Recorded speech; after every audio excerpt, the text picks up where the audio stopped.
Pemirsa, Badan Penanggulangan Bencana Daerah BPBD Karangasem telah mengajukan usulan permohonan bantuan pasca bencana 2021 ke pemerintah Provinsi Bali. Tahap pertama, BPBD mengusulkan puluhan rumah untuk mendapatkan bantuan perbaikan. Kalak BPBD Karangasem Iketut Arimbawo mengatakan pihaknya telah mengajukan permohonan tersebut ke Gubernur Bali via BPBD Provinsi Bali. Sebanyak 59 usulan bantuan ke provinsi mulai dari dampak bencana alam tanah longsor, banjir, pohon tumbang, dan kebakaran.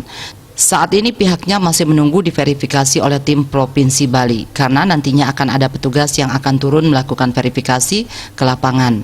Disinggung bantuan perbaikan rumah akibat bencana alam gempa bumi di Desa Ban, Arimbawo menegaskan bahwa bantuan itu diajukan ke pemerintah pusat.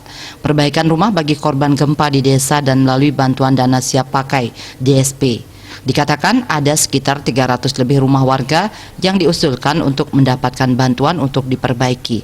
Saat ini pihaknya masih menunggu hasil verifikasi untuk selanjutnya menentukan desain rumah warga yang akan diperbaiki. Eka Parananda, Bali Pos melaporkan.